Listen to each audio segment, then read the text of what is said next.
Good afternoon, everyone. Thank you for being on time. We're going to go ahead and get started. It's a very busy lecture today. We have lots to cover. Let's just start with a quick recap of what we did last lesson. We were talking about discovery science, right? Discovery science.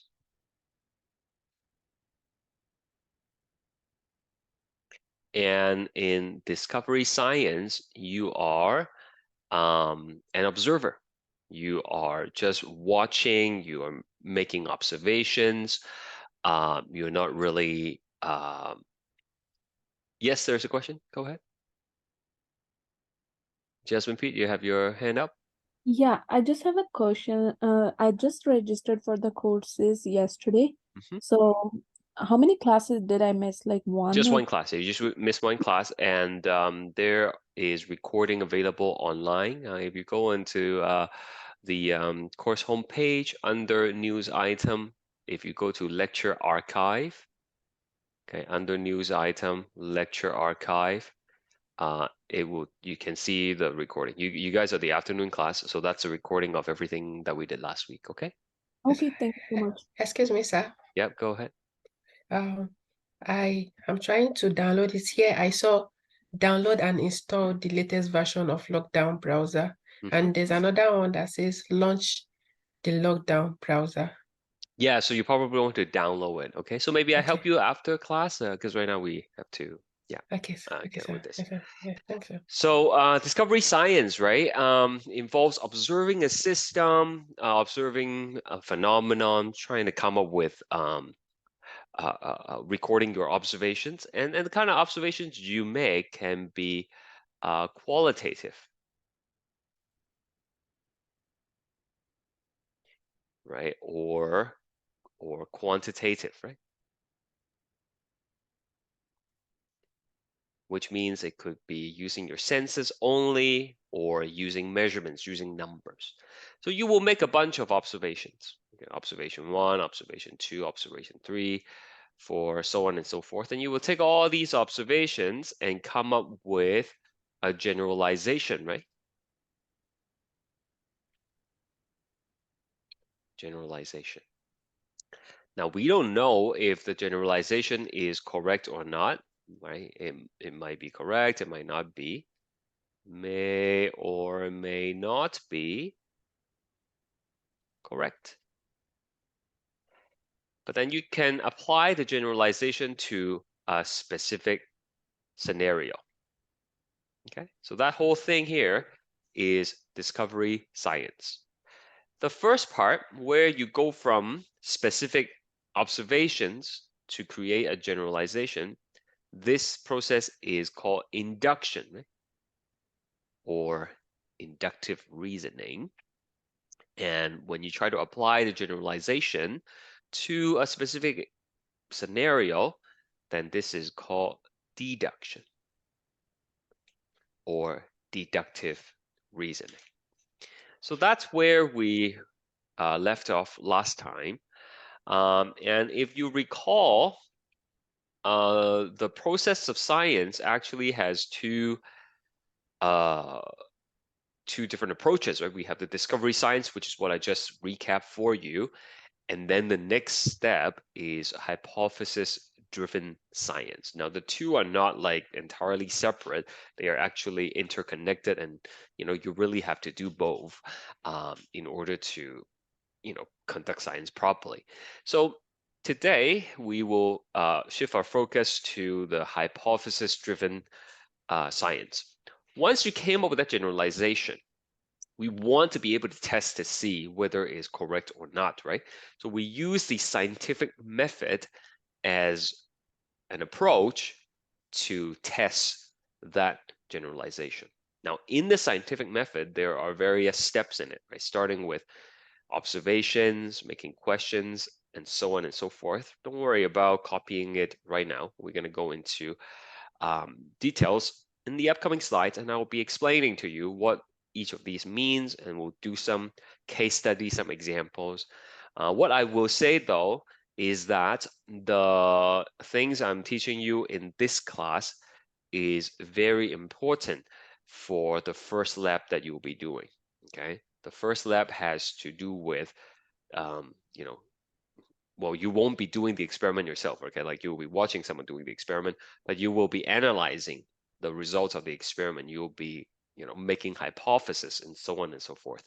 So please pay extra attention, right? Write some notes down, and please stop me if you have any questions along the way. Let's start with a scenario where you might be familiar with. Okay, let's say you want to watch TV, you grab the remote, you know, you press the button, nothing happens, right? So you press a couple times and still doesn't work. So the observation here is that the remote does not work, right? So you ask a question, right? You want to know why is it not working? What's wrong with it? Right? You ask a question related to what you have observed. Then we try to answer our own question. We try to come up with a possible explanation. Now, this possible explanation can be based on your previous experience, okay? It could be based on your own knowledge, okay? So we call this the hypothesis. So in our scenario, one possible explanation is that the batteries are not drained, they're dead, okay? Next step is to make a prediction. If my hypothesis, if my guess is correct, then I can replace the battery and it will fix the problem. Okay, so that's a prediction. You go ahead and replace the battery. That's the experimentation aspect of it. And one of two things can happen, right? Either the remote works now, so your experiment, your action supports the hypothesis, and we solve the problem. Or it does not work. Even after you replace the batteries, you still can't turn on the TV.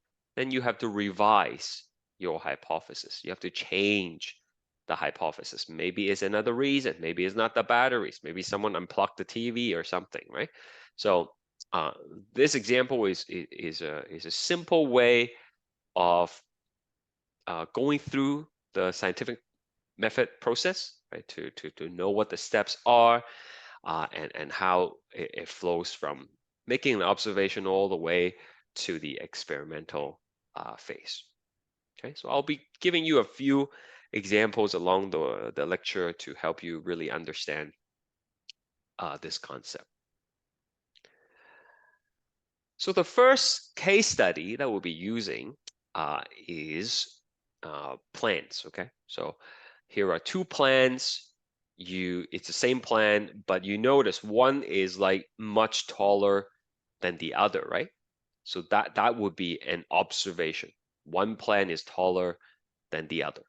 This actually happens in my backyard. Like I grow some tomato plants. They are like right beside each other. Okay, like one planter and then the next planter. Like one of them is thriving, the other is not doing so well. Like so, like my wife asked, why? I was like, I don't know. Right? They are the same plants, right? But this is a good way to introduce the scientific method, right? Why is it that one plant is taller than the other? Okay. So after we ask the question, what do we do next? We try to answer it, right? We try to come up with a possible explanation. So help me out here, right? Just type me your thoughts, right? Why do you think the plants are different in height? You know, what are some reasons that contributes to the height difference? The other one like have like doesn't get enough sun maybe. Sure, right? One of them might get more sun, right? BB said more light. Yep. What else? What are some other reasons?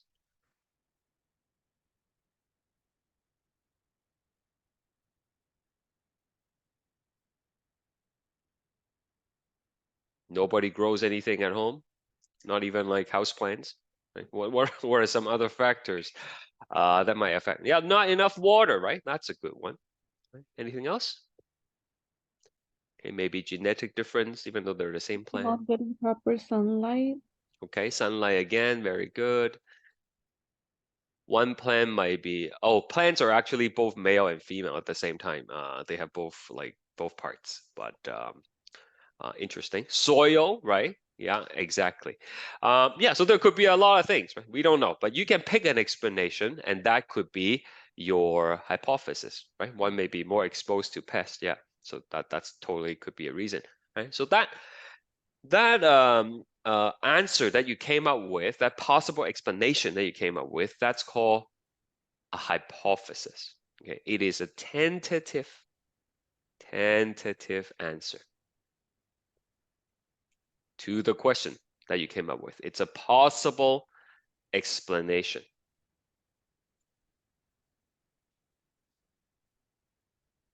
Okay. When you write a hypothesis, it has to satisfy two conditions. It must be, number one, testable. That means you can test it. You can run an experiment to test it out. And it must be also falsifiable. Falsifiable means it could be wrong. Could be wrong. Okay, you can't come up with a answer that's like always correct. Right? If you know it's correct, like then you don't have to run an experiment, right? So things like opinions, cultural and religious beliefs, superstitions, myth, value, moral judgments, and supernatural concepts, they are not testable. Okay? So those are not going to be good or valid hypothesis. Okay, we'll practice writing hypothesis when we get closer to the lab.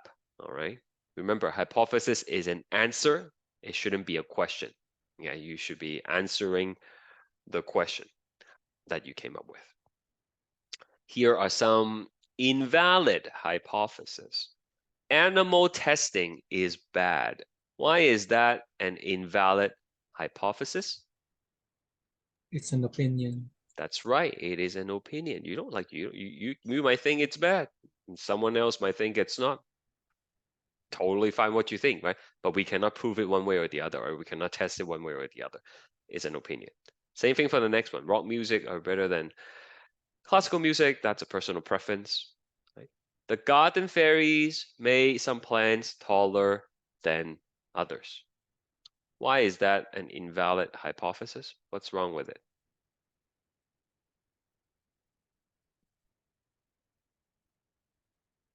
It's a superstition. Yeah, it's a superstition, right? Like you cannot, it's not falsifiable. Okay, like one might say, it's the garden fairies, and then someone might say, but there are no garden fairies. But how do you know there are no garden fairies, right? Just because you haven't seen one doesn't mean they don't exist, right? Like you see, there's no way of telling the person that they are wrong, right? It's not falsifiable. For that reason, this is an invalid hypothesis. Okay, everything that occurs is as a result of divine intervention, that is a religious belief, and as such, it is an invalid hypothesis. So all these are invalid, all right? Now let's take a look at some good ones. Plants, so in our scenario, right, one plant is taller and then the other is not, right? Plants receiving more sunlight grows taller. That's something that we can test, right? And that's something that could be wrong, right? Maybe it's not the light, maybe it's some of the other things that people were mentioning, right? Maybe it's the water, maybe it's the pest, maybe it's the fertilizer, like there could be other things. But we pick sunlight as a possible explanation. Now here are a few other ones. Driving with the windows down will increase fuel consumptions, okay? Some people think driving with windows down is better because you're not using your AC, you're not using your heat, therefore you save fuel. Other people think it's not. Like if you have your windows down, the winds are coming in and you create like a lot of drag, right? Your car is not as aerodynamic and therefore it would use more fuel, right? There are people on both sides of this argument, right? So we can test it. We can definitely test this out. You know, it could potentially be wrong. Maybe driving with the windows down actually uses more fuel or less fuel, right? But we don't know. We have to test it out to find out. Next one, taking melatonin will increase sleep duration. Does anybody know what melatonin is? Can you explain to the class for those of you who for those of us who don't know what melatonin is? Anybody know what that is? Medicine that helps you fall asleep. Okay, PP says medicine, and what was it Joselle? What did you say? No, that's it's me, Bibi. Okay. I was just saying that it's like a pill that helps you to sleep. It's like all natural stuff into it that will just help. That's supposed to help you to sleep. Okay, yeah, good. And I see a few other people wanted to chime in. Aziza, did you wanted to say something? No, I just wanted to say something similar, but it's okay. Okay, all right. Yeah, so melatonin is actually a hormone that your body naturally makes, right, in the brain, and it helps you sleep. Okay, when the light is low light, when there's not a lot of light, or when it's dark, basically when it's dark, your brain secretes melatonin and it makes you sleepy. Okay, that's why like when I teach at school, right, like I never turn off the light because that just puts people to sleep. I keep all the lights on, and then stimulates their brain, keeps them awake. But you can also buy these things from nutrient stores. People take them and they think is going to help them sleep, right? Increase their sleep duration. Other people think it's just placebo. They take it and it has no effect on them. But that's something that we can test. That's why something like this is a valid hypothesis. All right, it must be testable and it must be potentially wrong. Okay, falsifiable. Now this next part is very important. In an experiment, there are many factors, many things that can change. Okay, let's go back to our plant example. Okay, the plants, one plant is taller, the other is shorter. If we want to test it out and see what's causing the difference, and we decided to test sunlight, right, as a factor, right? There are so many other things that could be different, right? Like the soil, the water, amount of water, the location, temperature, humidity, right? All these other things could alter the height. So if you are just trying to look at the effect of sunlight as a potential cause for the difference in height, then you need to keep everything else the same. Okay? So anything that can change in an experiment is called a variable. And you want to keep all the variables the same between your two groups, except for two variables. Okay? You want to keep everything standardized except for two things, except for the dependent variable and the independent variable. So let's take a quick note, okay, on this and see what it is. Right? So let's start with independent variable.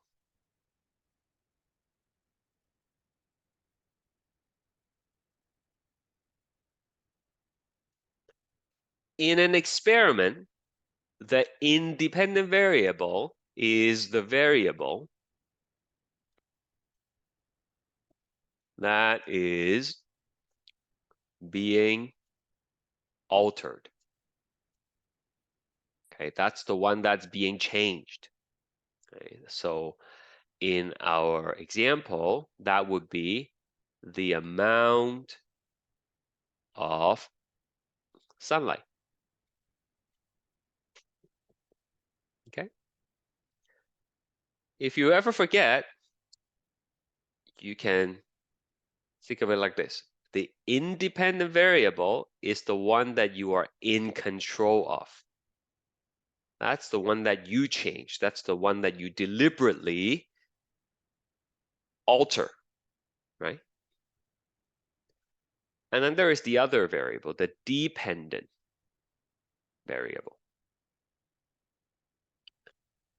The dependent variable is the variable that is being observed or measured. Okay. So in our plant example, what would be the dependent variable? What are you trying to measure? What are you trying to observe after you change the amount of sunlight? The plant What about the plant? or the height? That's right, the height of the plant. Right.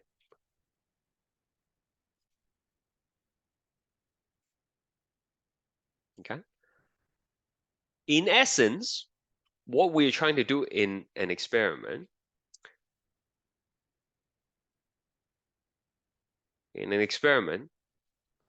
we are trying to determine, to figure out if changes in the independent variable has any effect on the dependent variable. Okay.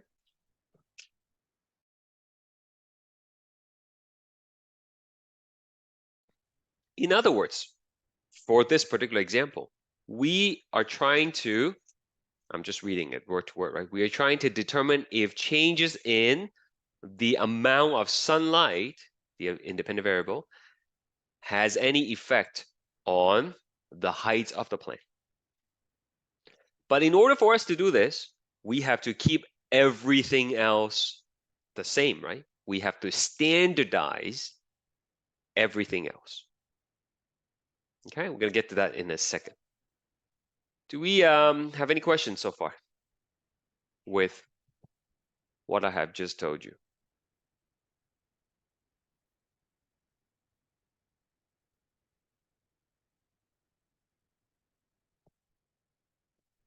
Okay, great. So over here, right? The hypothesis we had was some plants are taller because they received more sunlight, more light.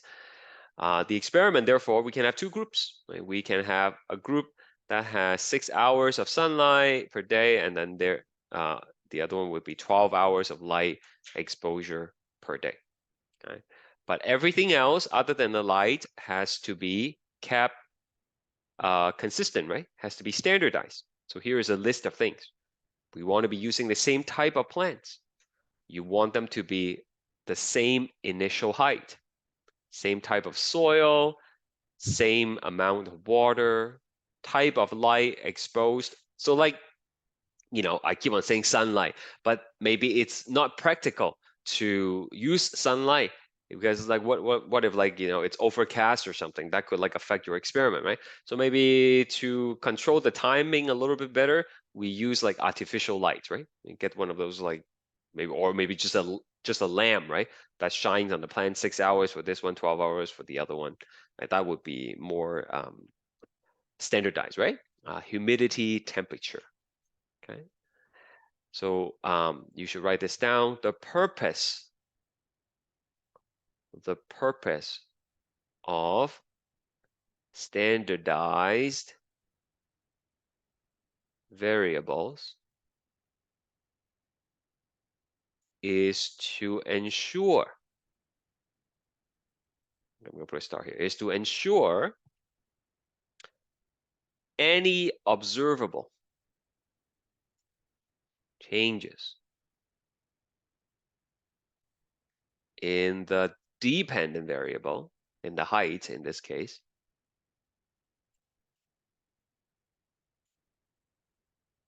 is caused by difference in the independent variable. Okay, so if at the end of the experiment we see that one plant is taller than the other, we know it was because of the amount of sunlight and not because of any of these things. Because all these things were kept the same between the two plants, right? The only difference is the sunlight. And therefore, if you see a difference in height, it has to be because of the sunlight. Are we okay here? Any questions?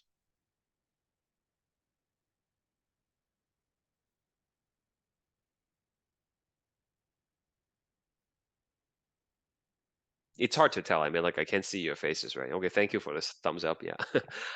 Like in a classroom, I can see people's face and, you know, I can tell if they're lost or not. But hopefully this makes sense. All right. Now, before we move on, let's go back a little bit here. Let's look at the other two hypotheses here, right? Let's take a look at this one. Driving with windows down will increase fuel consumption. What do you think the independent variable is going to be? Let me do a poll with you guys. Let's you know, do some interaction here. If you think the independent variable is the window, whether it's open or not, please choose A. If you think the independent variable is the fuel consumption, please choose B. Which one is independent variable? The state of the window A or fuel consumption B?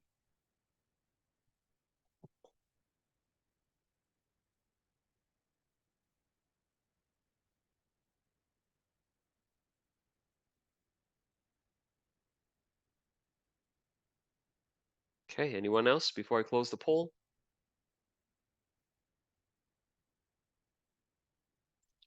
Okay, thank you for participating. Most of you got it right. It is the window. The independent variable is, you know, open or close windows. Okay, you control that, right? Like you physically open the window, right? Or if you have an older car, you open the window or you close the window. That's your choice.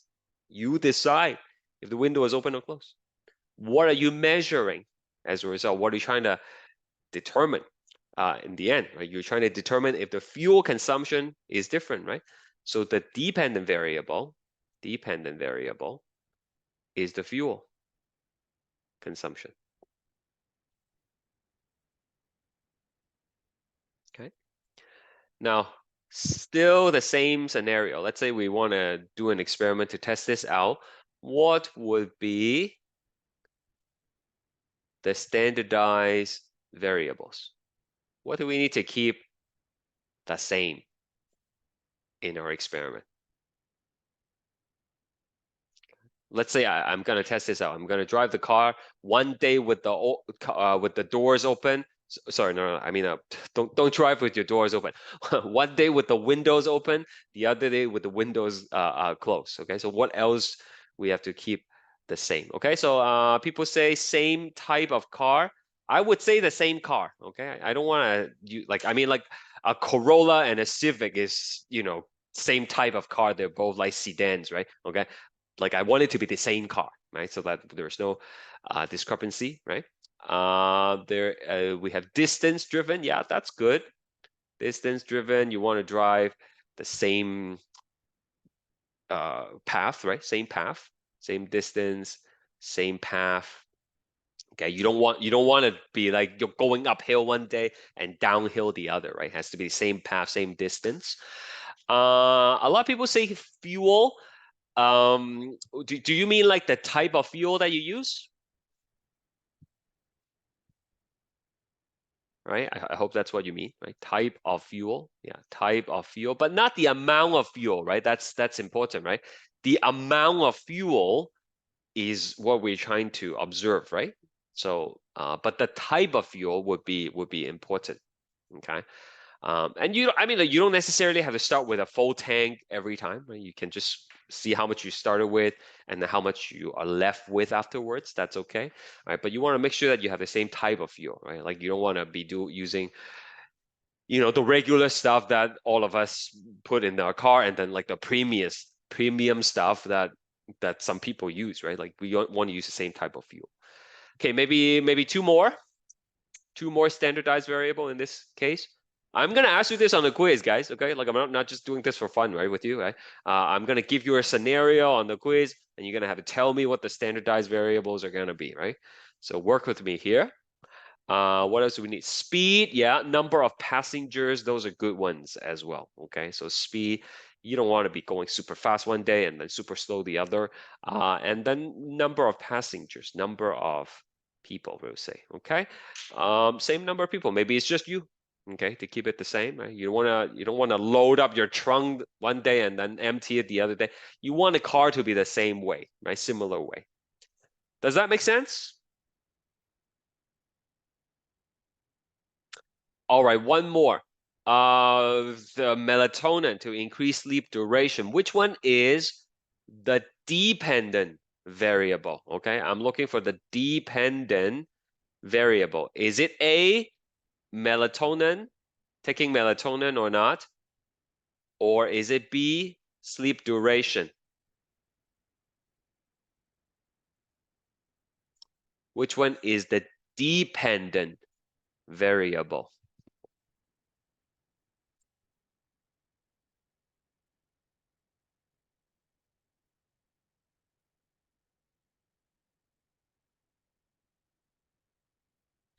Okay, not bad. Better than last time. The sleep duration, that's right. That's the one you're measuring, right?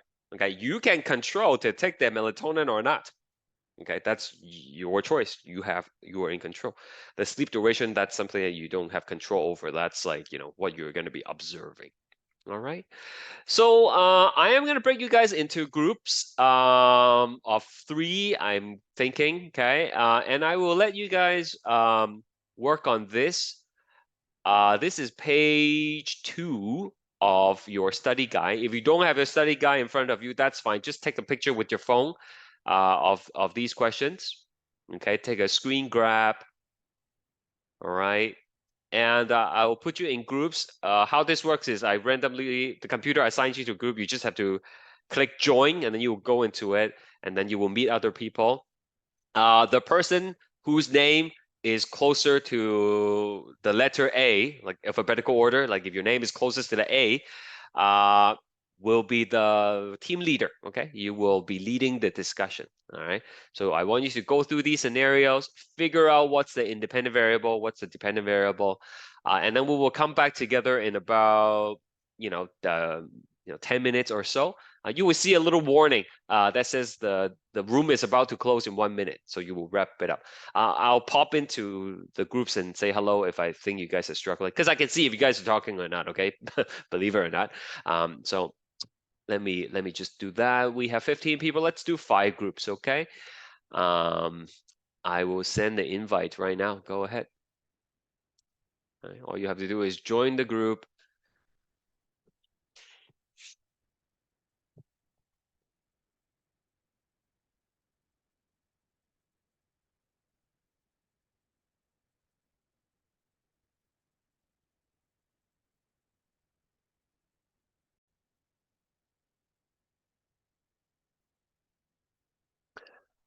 All right, welcome back, everyone. I hope you guys had a good discussion. I can see the mic icon was like really moving, so that tells me you guys are actually discussing something, which is great. Okay, thank you for participating.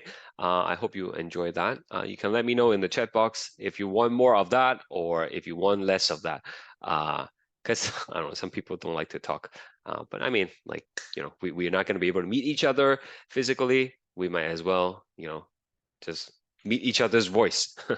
So let's take it up. In the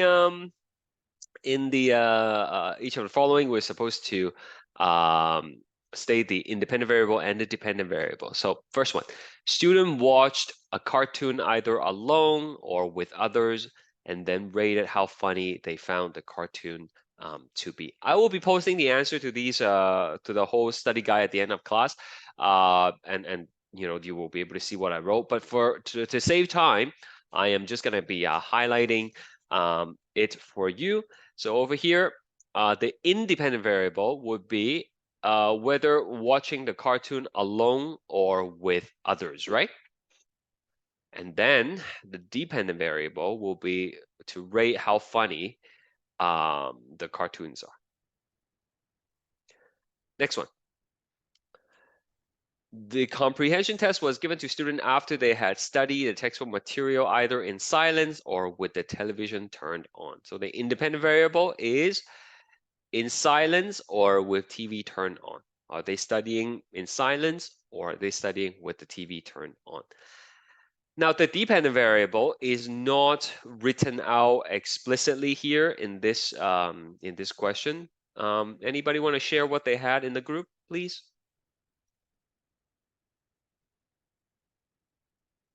For us it's the comprehension test, right? Okay, and what about the comprehension test that we want to assess? It's either like if it's like good to like study when it's like there's a television on or in silence, I guess. Okay, anyone else wants to tell me what they have in their group? How well they did on the test. How well they did on the test, that's right. So the maybe the grades, right? The gray on the comprehension test, right? The scores, right? Okay, thank you, Patrice. Next one. Some elementary school teachers were told that a child's parents were college graduates, and other teachers were told that the child's parents had not finished high school. They then rated the child's academic potential. Okay, what do you think? This one also is not explicitly written out. What would you say the independent variable is? Anybody? What did your group say?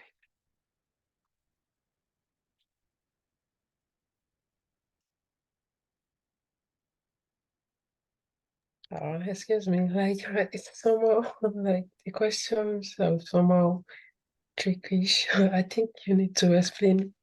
So Yeah, if we can explain sure. again, like the independent and then dependence too, because like I'm finding it Sure. mixed So up together. independent is the one that again you can control, right? That you have control over. And then the dependent one is the one that you are trying to measure. Okay, so like in this case, you can control whether they study in silence or not, but then you cannot control the grade on the test, right? Okay, so that's why that's the independent variable, and then the grade is the dependent variable, right? So in this case, Giselle said, if the parents are graduates or not. Now that's actually, thank you for sharing your answers, but that's actually a misconception. A lot of students, like when I put this on the test, a lot of people put what you have had there, okay? But that's not the independent variable.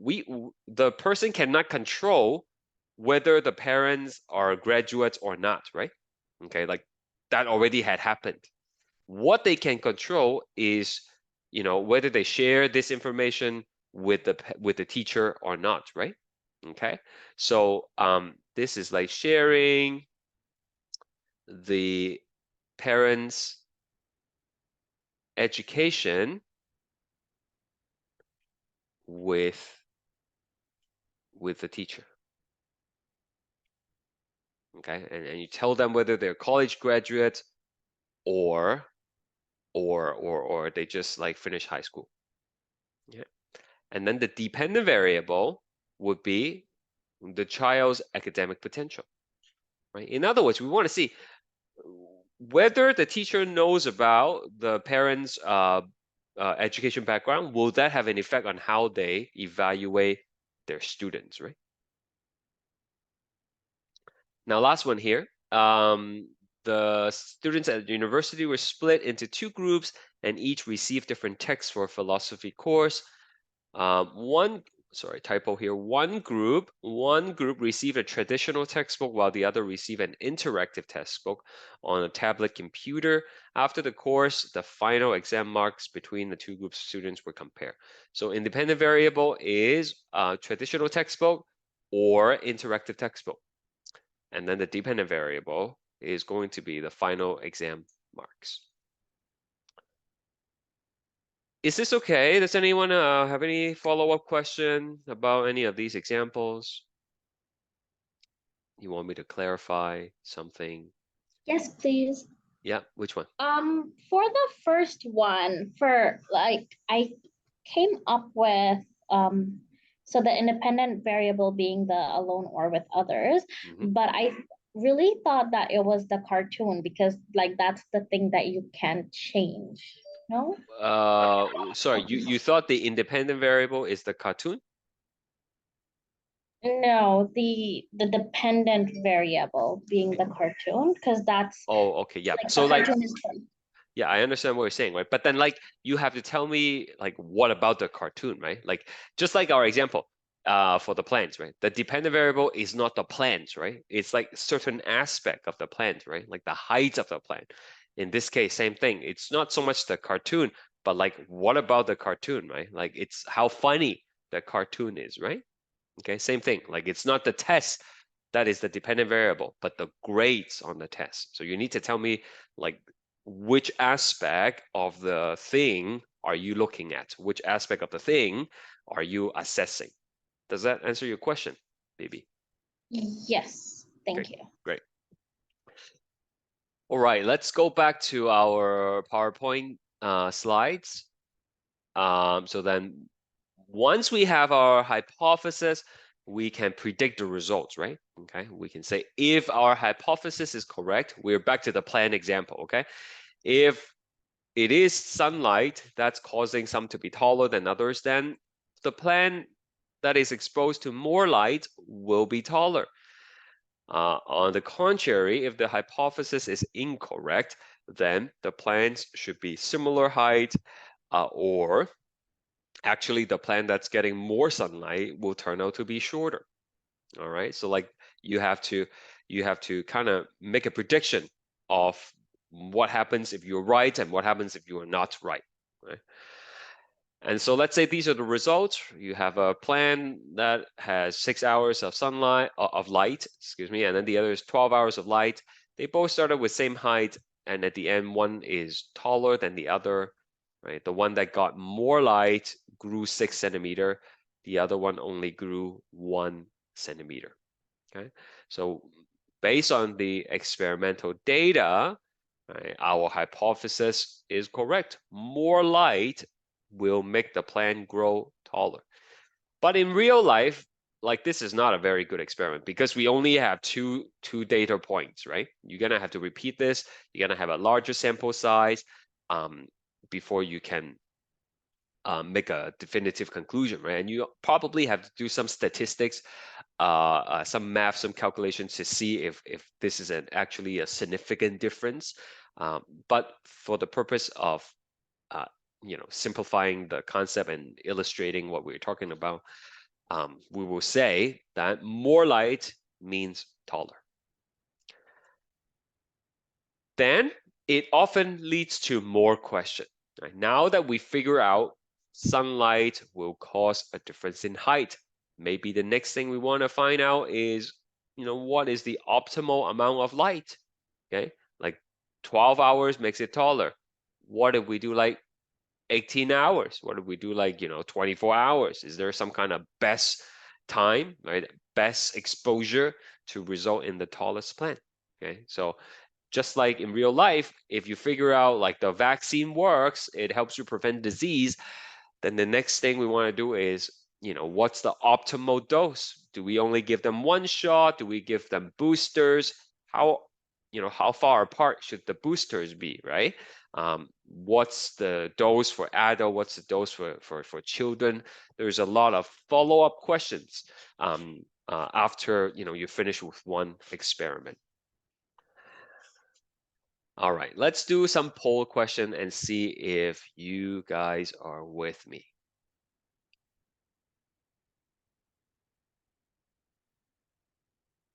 Please try that.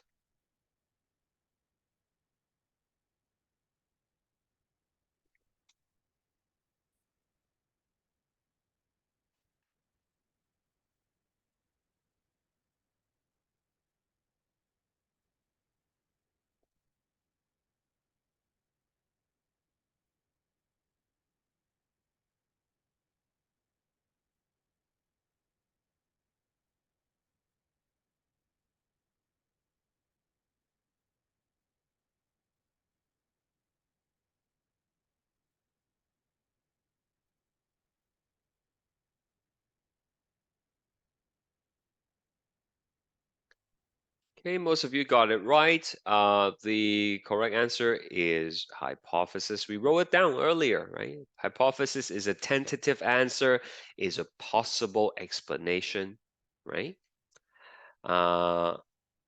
Next one here.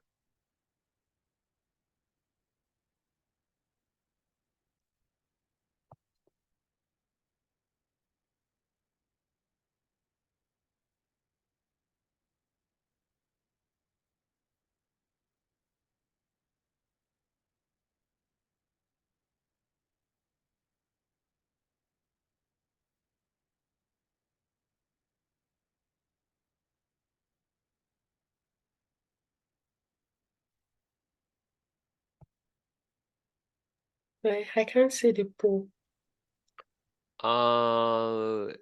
Maybe is the device that you are using. Sometimes they don't show up, but that's okay. You can still pick an answer, right? And then just write it down in your notebook, maybe.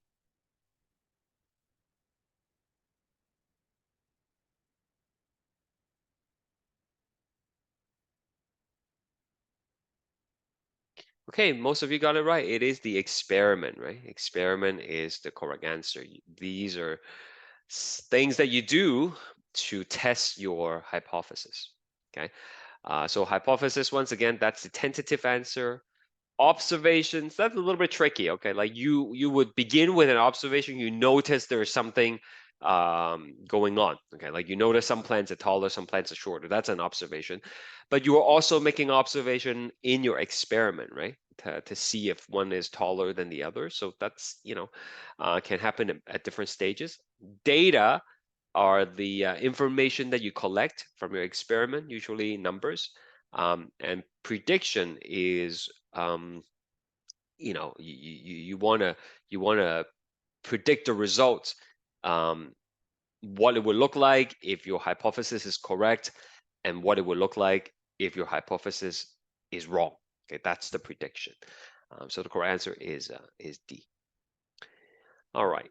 Why don't we take a quick break? I know it's you know, not quite 1:30 yet, but let's take a quick break. Okay, we'll come back at 1:30, 5-minute break, and then we will do more. If you have question, feel free to leave it in the chat box, and I will get back to you. Okay, so 5-minute break. We'll resume at 1:30. All right, it's me again. Let's keep going. So by now, we understand what the scientific method is, the process, right? Observing what's going on, asking questions, coming up with a hypothesis, setting up an experiment, and making predictions and conclusions. That's the scientific process, right? But where did this come from? Who came up with the idea of the scientific method? So we're going to spend a few slides talking about that, and it will be useful to see where the concept came from, but also it will give us more practice with you know, setting up an experiment and understanding what independent and dependent variables are. So throughout the history of mankind, of humans, one of the biggest questions we wondered it was, you know, where do we come from, right? Where do life come from in general?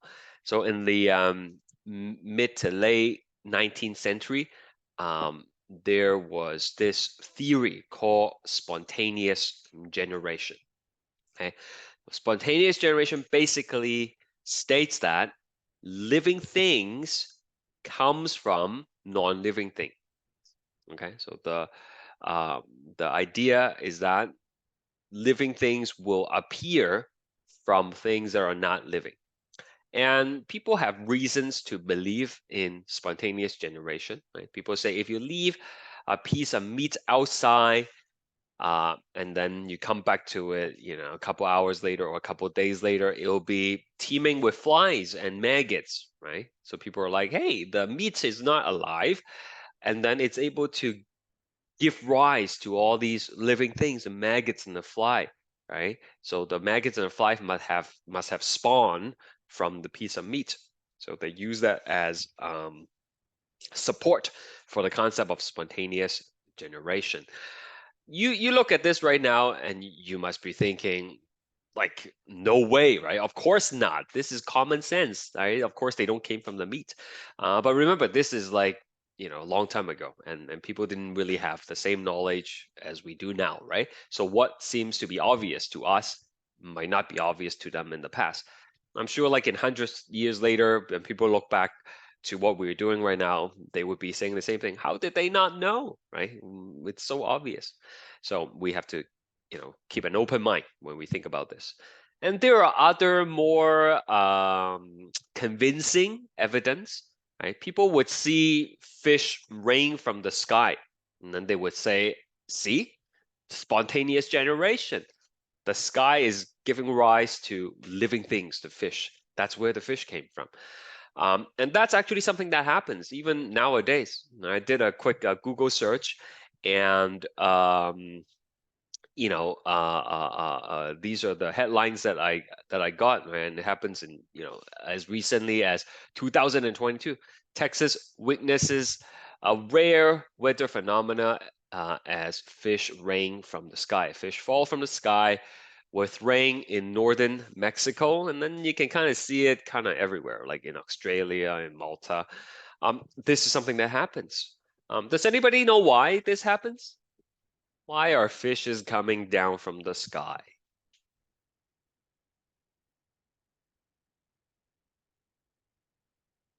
Have you guys heard of this before? Or is this new to you? News to you. Okay, thank you. Yeah, okay, so before you get too mystified, right? This happens because like a tornado or something, they are called water spouts, okay? They go through the water, and then the force is so strong that they suck up some life from the lake, from the ocean, okay, maybe fish, maybe frogs, and then the force of the tornado send them miles inland, right? And then it rains from the sky. That's the reason. That's the explanation, okay? But people didn't know that back then. They don't like study the tornadoes and stuff like that. So they take this as evidence that supports the concept of spontaneous generation. All right, so that's the background story. Right? Now let's take a look at what happens.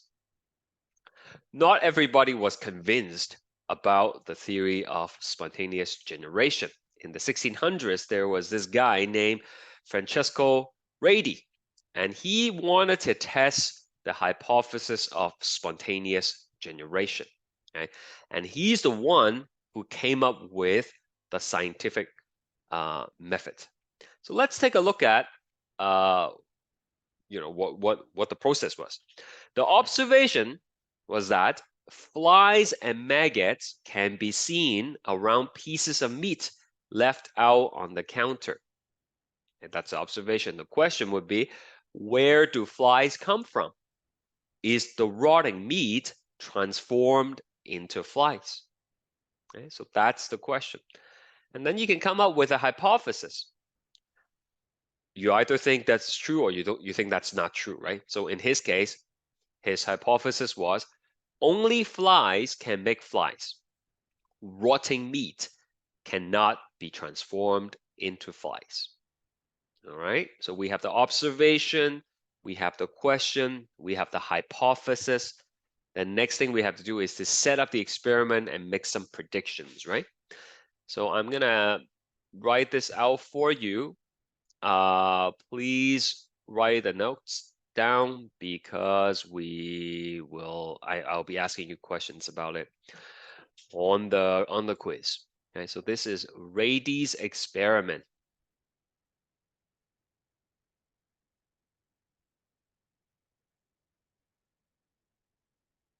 So to test the theory of spontaneous generation, he had 3 different jars set up.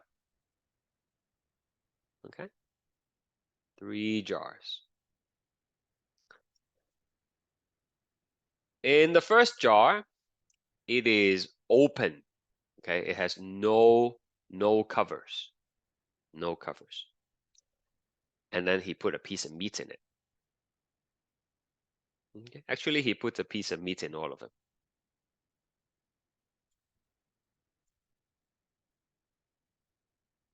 So no cover. When you don't do anything to a group, we call it the control group. Okay, no covers. In the second setup, okay, he has a netting cover. Okay, he puts a net on it. We'll call it netted cover. Okay, so this, because we are making a modification, we call this treatment group. Okay, treatment number 1. Treatment group number 1. All right. And then we have, he had the third jar, and he's going to seal the jar.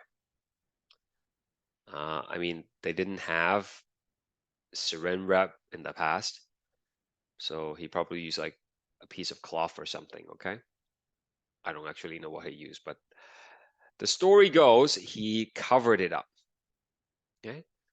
And that would be a sealed jar, right? Okay. And that would be treatment group number 2. So far, okay?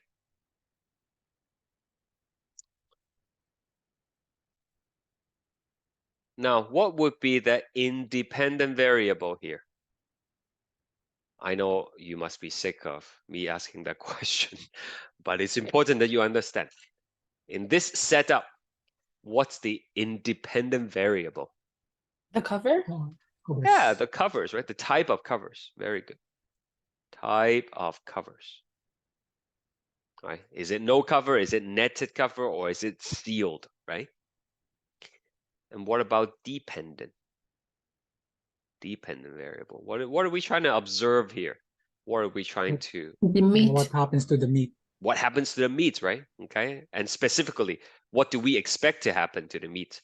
Remember, we have to look back at our hypothesis, right? Our hypothesis is that, or his hypothesis was that only flies can make flies, rotting meats cannot transform into flies, right? So, you know, if we want to be more precise with the dependent variable, what are we actually looking for?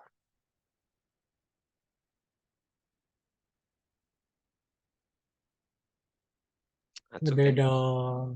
whether like insects will spawn on the meat. That's right. Yeah, exactly. So the dependent variable would be the presence of flies, right? Like, will there be flies? That's basically it, right? Yeah, if the meat creates the flies, exactly.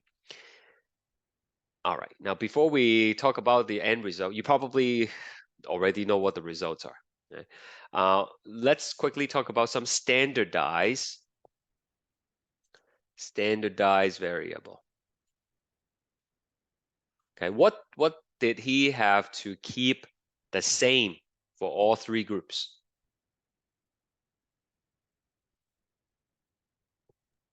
The cover. No, he's not keeping the cover the same, right? The cover is different, right? And one is Temperature. cover. Sure, the The temperature. meat? The All meat. the- Yep, the type of meat, right? Okay, type of meat. Maybe the age of the jar? meat. The jar itself, okay. Yeah, but not the cover, right? Okay. Maybe 2 more. Temperature, jar, yeah. Maybe you want to make sure like the jar is clean, right? Right, you want to clean all of them first. 1 or 2 more, please.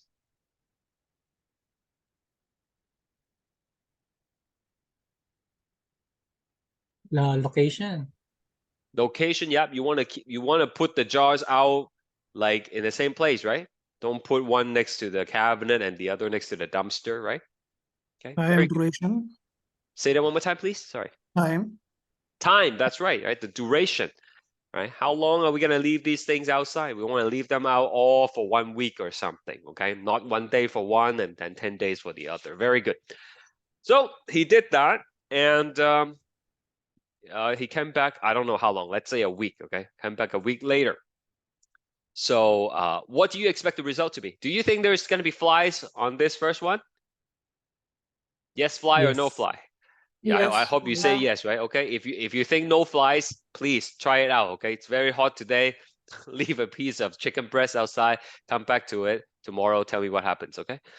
So that is exactly what happened. And over here, on the netting, yes flies or no flies?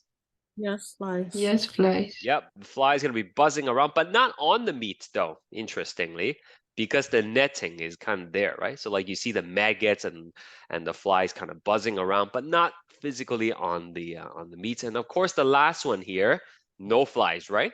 No flies. Make sense? Yes. So based on this, he was able to show that flies do not came from meat. Because if they did, you would have flies buzzing around inside the jar, right? But it didn't. So that's why he rejected the theory of spontaneous generation. Okay?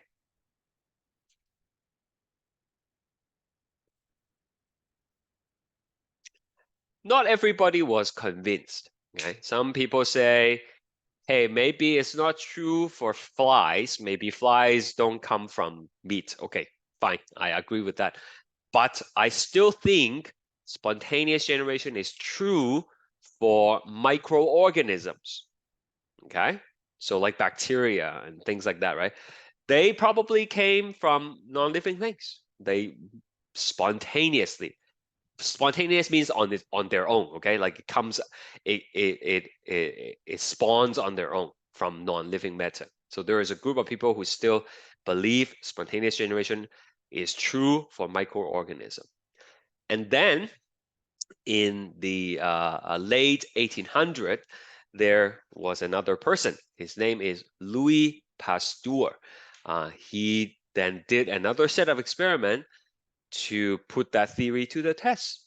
Okay? Now, you might not have heard of Louis Pasteur before, but if you drink milk and you eat honey, I guess, drink honey, what's the process that makes them safe? Does anybody know? Pasteurization. Pasteurization, that's right. You can't just drink the milk straight from the cow's udder, right? Like you're gonna get very sick, right? So you need to pasteurize it. You need to kill off all the bacteria, right? So pasteurization, same thing with honey. Pasteurization is named after Louis Pasteur because he invented the process. Okay, so that's your fun fact for the day. So what did he do? All right, let's take another note here. All right, so this is Pasteur's experiment.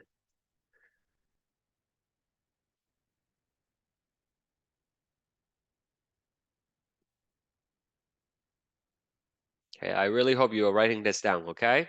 Like, rather than just, you know, watching me. So, what he did was this. He had 2 flasks.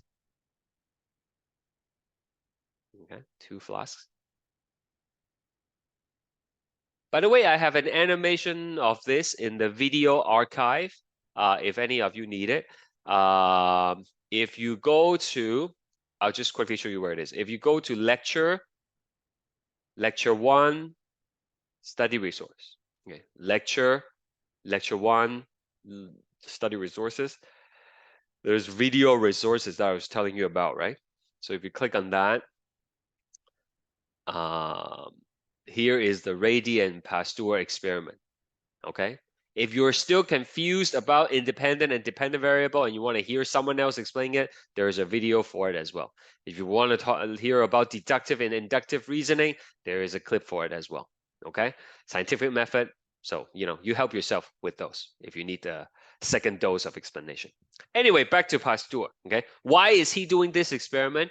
Because some people still think it's true, right? Spontaneous generation. Some people still think, even though it's not true for the flies, for big animals, it's probably true for microorganisms. So he wanted to show that it's not true, all right? So he has 2 flasks. Okay, one flask is regular flask. The other flask has a special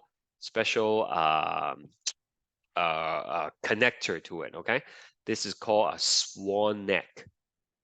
It's like the neck of a swan. Okay, so he filled them up with broth.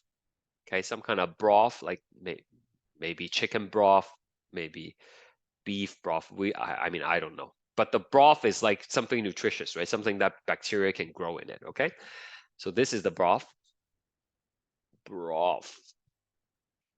And what he did was he heated the broth in both of these containers, okay? Why do you think he did that? Why do you think he heated the broth? What does that achieve?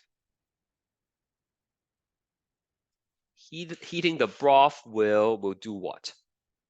Like, so Kill to the so to bacteria. reduce the bacteria. That's right, it will reduce the bacteria, it will kill off all existing bacteria, right? Heating the broth will kill off any existing, we'll say, microorganism.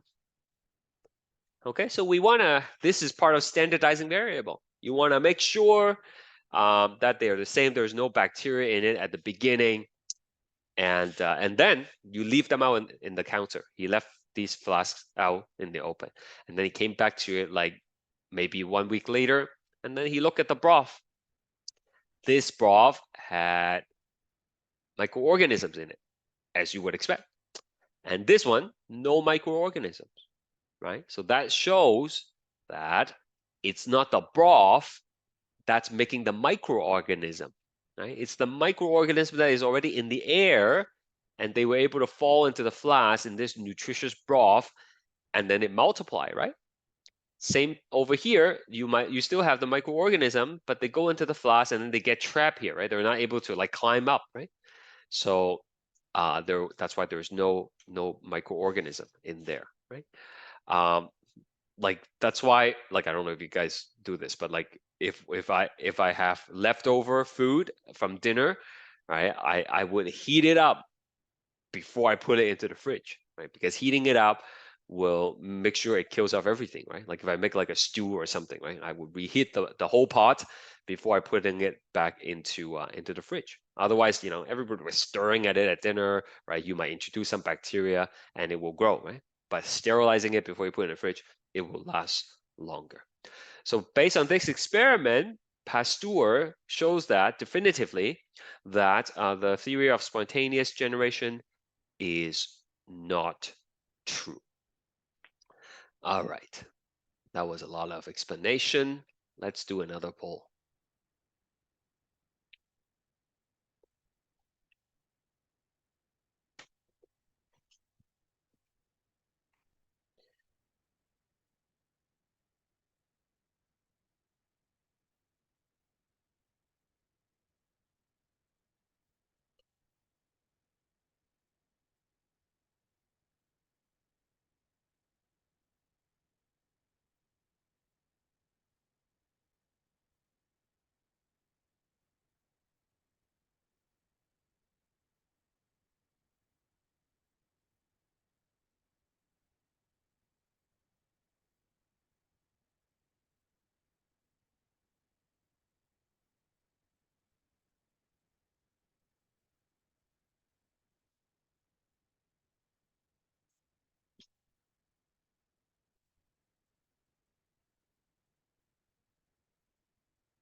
Okay, we are kind of all over the place for this one, which is good. That's why we do these questions, right? If everybody knows the answer, then you wouldn't need to take the course.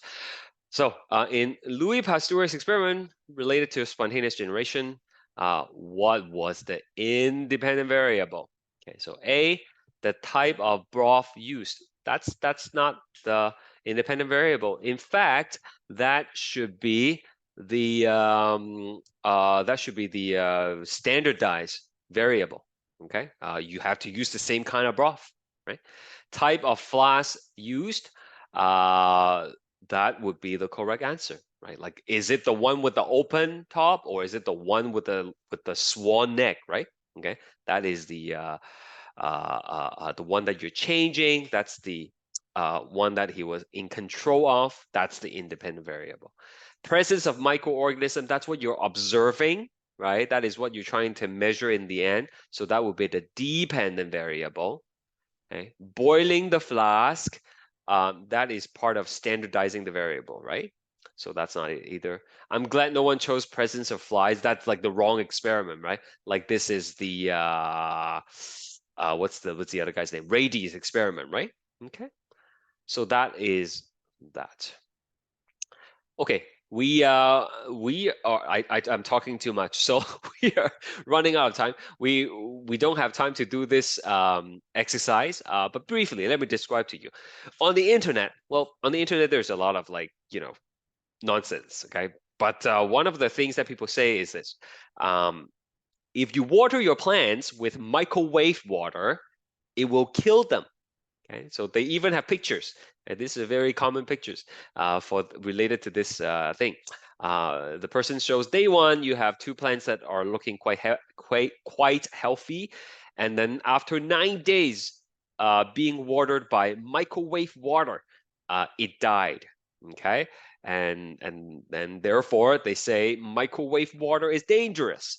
Okay, so what do you think? Do you think this is true? I am very curious to what you think. Like, I asked the same question this morning, and I was shocked by what people think. What do you think? Do you think this is true? Using microwave water will kill your plants? A for yes is true. B for not true. There's no right or wrong answer. I'm just curious as to what people think.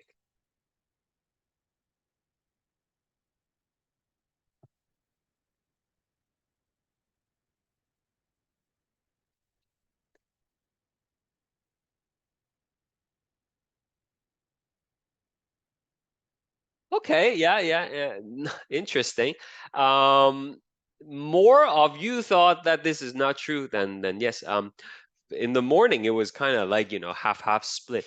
You know, actually, first of all, let's clarify something. We're talking about like microwave water that has been cooled off to room temperature, right? It's not like you microwave it for 2 minutes and you pour the boiling water into your plant, right? Like that would definitely kill your plant. You don't need to do an experiment to tell you that, right? It's like, you know, cool it off first and then you water it with the plant.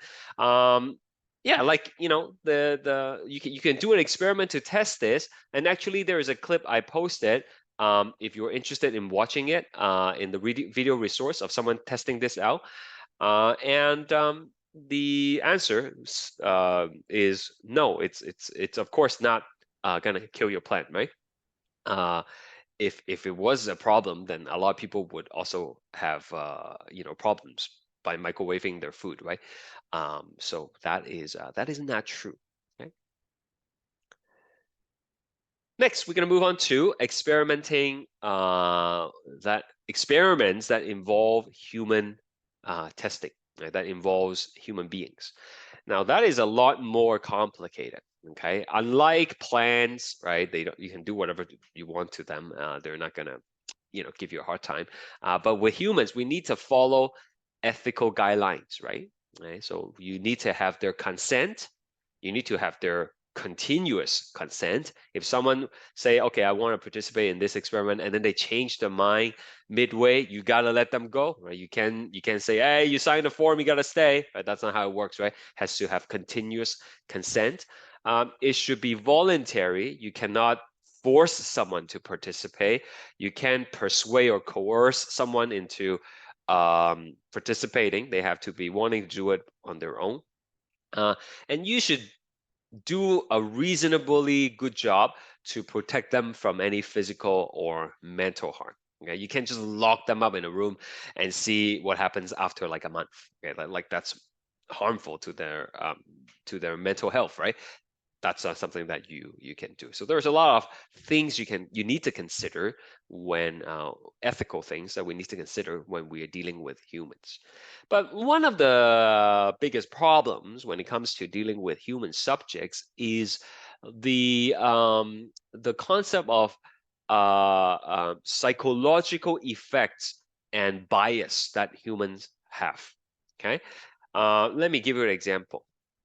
Like when my kids were younger, right? Like my younger daughter, she maybe she fell down from the slide or something at the park, and then she would like have this like really small scrape in her arm. Yeah, like it's not even bleeding, it's just like a minor scratch. It looks a little bit, you know, white from the scratch mark, and she'd be crying, and she wouldn't stop. And then what we do is, like, you know, we put a band-aid on it, okay, and then right away, almost right away, she would be fine. She stopped crying, and then within minutes she would be playing again.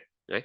Did the band-aid really do anything that, you know, help her with her scratch? Probably not, right? Okay, but it made her feel better. Right? It's all in her mind. She's like, oh, this band-aid, it's magical. It's, you know, making me feel better, right? And you might laugh at that. It's like, oh, kids are like easy to fool like that. But adults too, okay? Sometimes we think certain things helps when they in fact don't help, okay? A lot of people take supplements, for example, and they believe it's gonna make them healthier, right? Like taking vitamin C is gonna make your immune system stronger and it's gonna prevent you from getting a cold. A lot of people take it, right? But it turns out it's actually not true, right? Vitamin C consumption has no direct effect on your chance of catching a cold, right? So there are these beliefs that people have, there are these bias that people have, and it could interfere in some cases with certain experiment. That is why we need to have a placebo in some case. Okay, a placebo is a sham treatment. Right? It's not supposed to do anything, the placebo. Some people call it a sugar pill. It has no effect on what you're trying to study. And the purpose of including a placebo is to minimize bias in the result. Okay? I will show you some examples in a bit to help you understand. So if you test a new drug, right, let's say you want to test to see if it's going to treat migraine or something, right? So you will have a you will have a control group. That's the group that's receiving no treatment. And then you will have a group that's receiving the new drug. And you will also have a placebo group. Okay, so this group is going to be receiving an inert substance. Inert means no effect. Okay. Depending on the nature of the experiment, sometimes the placebo group and the control group can be put together in one category. I'll explain what I mean by that later on. Okay, but sometimes you might need to have three groups, all three groups together. Okay? Now, before we do the experiment, I want to give you an example of how placebo is used in other situations, okay? So this is not related to experiment. This is related to just like a pharmaceutical product where a placebo is useful. So there is this product called Freya 28. It is birth control pills. People who don't want to get pregnant, they can take this one every day, and it will prevent ovulation. Okay, so ovulation means the eggs, right? So if you prevent the eggs from coming out, then there's no egg in the system. You're not going to get pregnant. That's what it's for, right? So it comes in packets of 4 weeks worth of dose. The white pills are the actual medication. Okay, so you would take one every day, and then for the 4th week, they give you a week of placebo. Okay, these green pills, they don't do anything. Okay? They are not medication. They are just like sugar pill. There's no drugs in it, but you will take them anyway. Okay, during that week. So what's the purpose of that? Can someone tell me why? What do you think that's the reasons of including? Why am I buying drugs that includes you know, like a quarter of it is useless. Why am I taking them?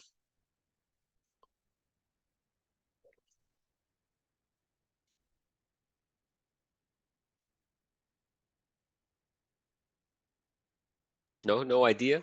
To trick your body into believing that it's still like on the pill. Okay, interesting. But this is not something you can trick your body, right? Like I can't. Okay, this is awkward for me to say, but like if I like a woman cannot trick herself into thinking, okay, I don't want to get pregnant, no eggs, like don't come out the egg, and then like your body's not gonna listen to you, right? Just because you're thinking that way, right? So not quite that. Someone said give you peace of mind. Peace of mind from what?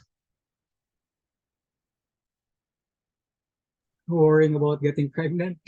Yeah, but I then don't know. if I'm taking pills that I know is not drugs, then wouldn't that make me like more worry? Like, oh, I'm taking these pills. I don't know why I'm doing it. They are not drugs, right? It's supposed to prevent me from getting pregnant. What's going on here, right? Okay. We don't have too much time, but thank you for all these suggestions. Here's why, okay? The white pills, the one that is the drug, it's actually progesterone, okay, and estrogen, okay? You will learn this next semester. If I'm your teacher, again, I'll teach you the whole hormone stuff, okay? But the progesterone and estrogen will prevent the egg from coming out. That's the long story short. But your body also makes progesterone and estrogen, right? Okay, within a cycle, your body's estrogen and progesterone will rise and fall depending on which day you are in your cycle. So 1 week in the cycle, your body will naturally make the progesterone and the estrogen. Okay, so you don't need to take the pills during that week. Okay, your body will be supplying for it. If you take it, then you will have too much progesterone and too much estrogen. Are we together so far? I still haven't explained to you why the green pills are there, but we understand how it works now? Any question? Yes. Yes. Okay, great. Now, the green pills, right? So like you take your white pills every day, and then when you get to the week where your body makes your own, you're not supposed to take it, right? But here's the problem. We have busy lives, right? We have to go to work, we have to go to school, we have to take care of our kids, right? If we stop taking the pills after a few days, then you forgot, wait, what day is it today, right? Am I supposed to be on the white pill, or am I supposed to be like waiting a few more days, right? Like you forget, right? Okay, that's why they give you the placebo to help you keep track of time. Okay, so you know you get into your routine, right? You can count, right, how many pills that you have taken, and then you will know when to start your next cycle of medicine, right? Does that make sense? That's what the placebo is for in this case, to help you keep track of time. If I ask you on the test what the green pills are for, to help you keep track of time. Make sense? I hope so, okay? Yes. So here's the problem. Here's the problem. Why is this such a big deal, right? Well, the company that made the drug, right? Someone messed up. Someone made a mistake. They switched the green pills with the white pills. And then there's a whole batch of these things that were sent out, right, to the market, and people bought them not knowing the pills has been switched. So you got 3 weeks of pills that do nothing, and then 1 week of the contraception, right? Can you imagine? Like that is crazy, right? People who take these pills are supposed to, you know, not want to get pregnant, right? Thinking that they are protected when they're not, right? So it was crazy, and then when they finally found out, okay, they had to issue like an emergency recall and saying, you know, if you were on this pill and you know you had unprotected sex, right, you need to take backup contraception. Okay, backup contraception just in case, because you know the pills are essentially not working, right? Okay, end of story. That's an example of placebo in real life, and you know what happens when you mess it up. The consequences can be, you know, not too good, right? All right. Next, when you do the experiment, the person, the subject who is in the test, right? They don't know if they are receiving the actual treatment or if they're receiving the placebo, okay? That's called a blind experiment, okay? It's a good thing because if the purpose is to eliminate psychological effect and bias, then you shouldn't be telling them that they're receiving the placebo, right?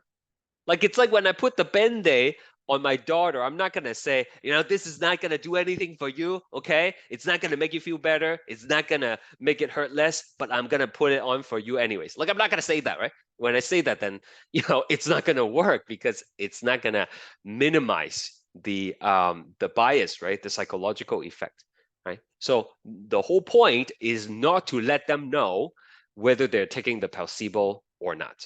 But the scientist, the person who's doing the research, they know. So that's why in a blind experiment, single blind, the subject is blindfolded, right? And then the researcher is not. But the gold standard is actually double blind, okay?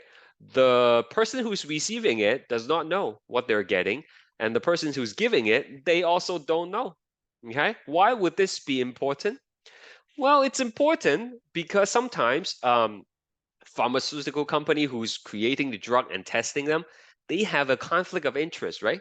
They have an financially invested interest in making the drug work, okay? So like when it comes to the experiment, you don't want them to be biased, right? So someone else, some third party, some overseeing entity is going to have the key to decode who's receiving what. But the people who are doing the experiment, they themselves don't know. So when they evaluate the efficacy of the drug, of the vaccine, they themselves are not biased because they don't even know if the person actually got the drug or not, right? Okay, so that's double blind. Both don't know. And then for like just the subject, that's a single blind experiment. Gold standard is double blind.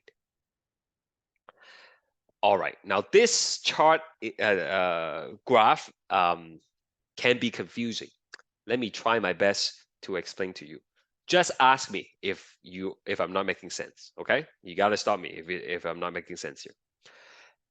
So jet lag, okay? For those of you who don't know what jet lag is, like, if you go to another country, a different time zone, like day becomes night and night becomes day, right? Like your circadian cycle gets all messed up. You can't sleep, you feel headaches, groggy, right? Can't eat, terrible. Okay, these are symptoms of jet lag. Let's say there's a new drug. Okay, I make this up. The drug's called sleep. And we want to know if this drug will help you reduce the symptoms of jet lag. All right. So we're going to have 3 groups of people, right? A total of 550. That's what the N is. That's a really big group of people, right, to test. So we put like maybe 1/3 of them in a control group. We don't give them any pills. We put 1/3 of them in the placebo group. We give them a pill, but it's an inert substance. It's not doing anything. It's just like sugar pill, right? Candy. They don't know about it.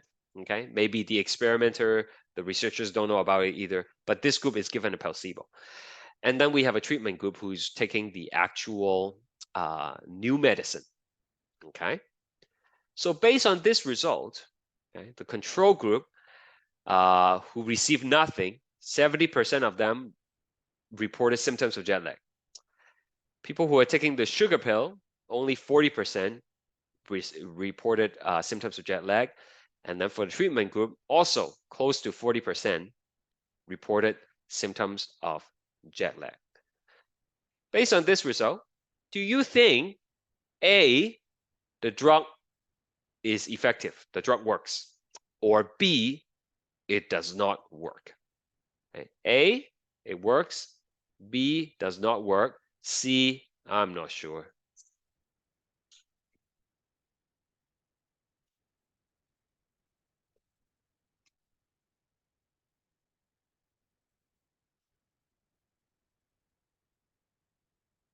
Okay, a lot of you say it doesn't work. Why not? Anyone want to explain to me your reasoning? Which part tells you that it doesn't work? Sure, Patrice, go ahead. Okay, sorry. Because the placebo Mhm. and the actual drug, the difference is not a lot. Yeah, that's you nailed it right in the head, right? That's correct. Both placebo and the actual drug were able to reduce the symptoms of jet lag. What that means is whether you take the candy or you take the drug, both is going to help you reduce the symptoms of the jet lag. So what does that tell you? That tells you why take the drug at all? I might as well take the candy. You understand that? Okay. So when both of these groups has significant reduction compared to the control, that tells you there is no difference in taking the drug or taking the sugar pill. And therefore, the drug is not necessary. The drug is not useful. This is all in the head. Okay, this is all in the head, right? And a lot of these things are true. Like people who have trouble sleeping, right? There are different things they do. They do like scented candles, maybe, right? Some people take melatonin. Some people drink these like sleeping tea before the bed. A lot of it is just placebo, right? It's just psychological, right? It's not so much to do with the actual thing, the actual candle, the actual tea. It's just something that they do makes them feel that they're going to have a good night's sleep, and then they end up having a good night's sleep, right? So in this graph, this is a different graph.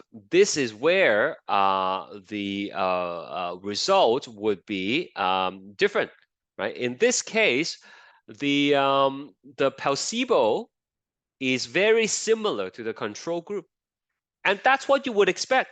That's what should happen, because candy should not help you make sleep better, right? Candy should not help you sleep better. Sugar should not help you sleep better, right? So like when you give a sugar pill, it should have no effect on the symptoms of jet lag, and that's what you can see here. I mean, there's a slight reduction, but it's very similar. That's the key thing, right? And only when you give them the treatment, the actual medication, only then you see a drastic reduction in symptoms. I hope that makes sense to you. Are we together? Any questions before we move on? Now I know we are kind of running out of time, but I want to do one more thing with you. Okay, just one more thing. I might have to go over like a couple more minutes. I hope you don't mind. So here is in your study guide again. Okay, there's a lot of questions in the study guides. You should work on them. Okay, you should do all of them. I will post the answer up online afterwards. I also have like old recordings of me taking up the study guides. So you know, if you want to watch that, you can do it as well. I will post a link on the news item to show you where it is afterwards. Okay, but let's talk about this one, right? Number 2, a farmer wants to determine if feeding cows with a high protein diet would increase milk yield. A, write a hypothesis for this inquiry. Right? So you know it's simple. You either think it's true or you think it's not true, right? So the hypothesis is either feeding cows with high protein diet will increase milk yield or will not increase milk yield. Okay, you pick your side. It doesn't matter. There's no right or wrong. Okay, you either think it will or you think it will not. So you will pick one of those as your hypothesis. Okay, that's the easy part.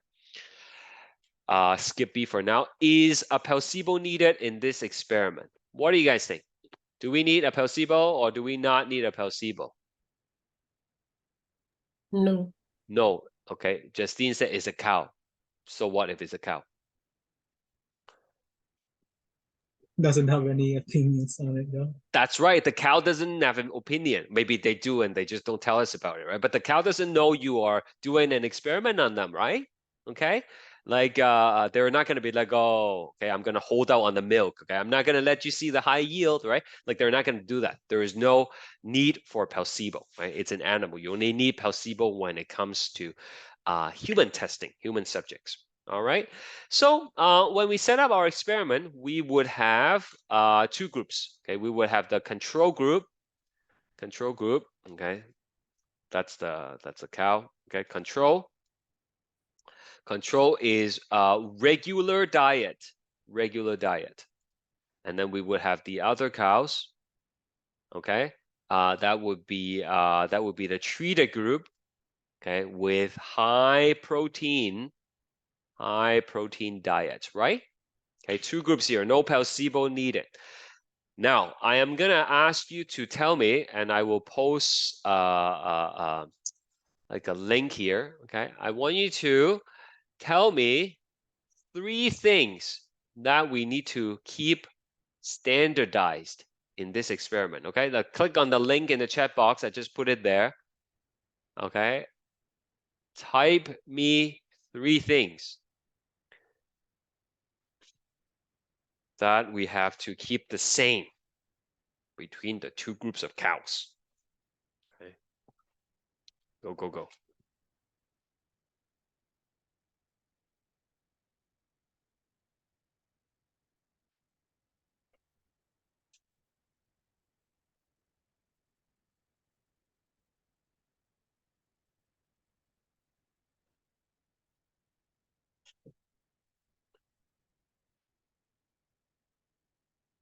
Okay, what we want to do is 3 standardized variable between the 2 groups, and you can type the answer by clicking on the link in the chat box.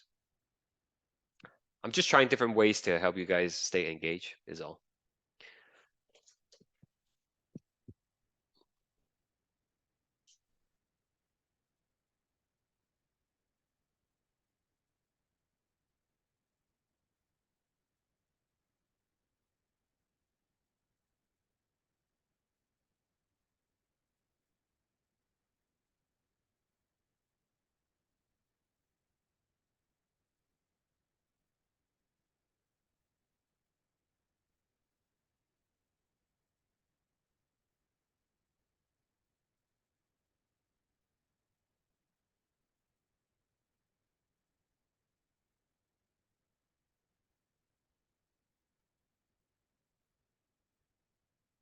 Okay, I only have 4 people so far. 6 now. Are you guys still doing it, or is the link not working for some of you? Okay, okay, yeah, not too bad. I will go through it now, okay? I was hoping more people would be able to give the answers, but this will have to do. Okay.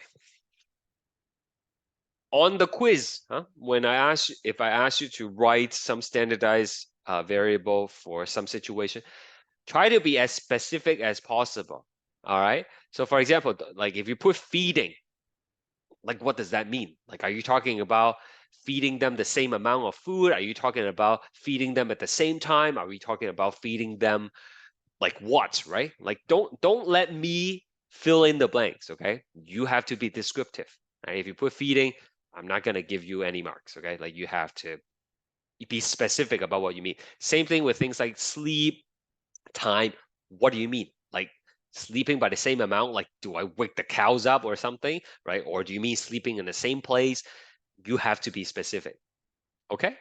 Like I'm not trying to, shame anyone here, right, for participating. This is why I do this, so that I can point out to you what kind of answers I expect on the test, right? So that you don't make the same mistakes. And this is anonymous, so I have no idea who you are, which is great. Okay, same age of cows. Yeah, you want the cows to be, not old versus young. Okay, you want them to be around the same age. Some people say type of protein. Yeah, okay, so like one would get more, one would get less, but you want them to be the same source of protein, okay? Let me see, amount of food, okay? So even though the protein is different, you want them to have overall same mass of food, right? Same kilograms, right? Same location to keep the cows. Duration of time, what do you mean by that? Again, this is one of those things that I probably will not give full marks because like, you need to be more specific, right? Look, do you mean duration of which you like feed the cows? You only feed them like 1 hour each time, or like duration of the experiment? What are we talking about? Same breed, I think that's what you mean. BREED, same breed of cows, yeah. Yeah, so you know, some of these are okay, like type of cow, size of cows. Other things would be like the health of the cows, right? Okay, the location that you keep the cows in, and the and you know, the day of time that you milk the cow, right? You don't want to milk some in the morning and milk some at the night, or you want to milk them the same time, and milk them over the same intervals. Okay, like, so you know, every 2 days we're gonna check the milk count, something like that. Make sense? Now I'm glad nobody put gender. Someone put gender in the morning, which would be incorrect, right? Because only female cows can make milks, right? So there's no point of including male cows in this study. Any question about this cow scenario?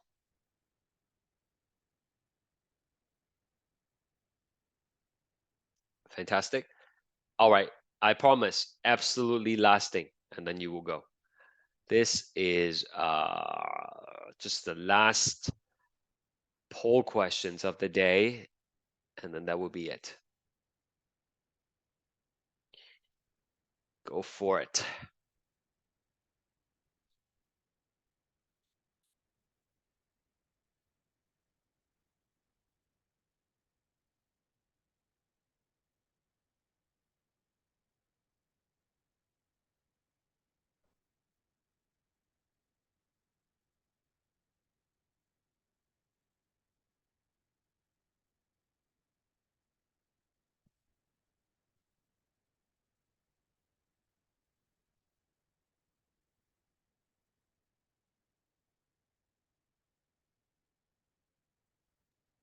So this would be, sorry, go ahead. What was it again? I don't see the question.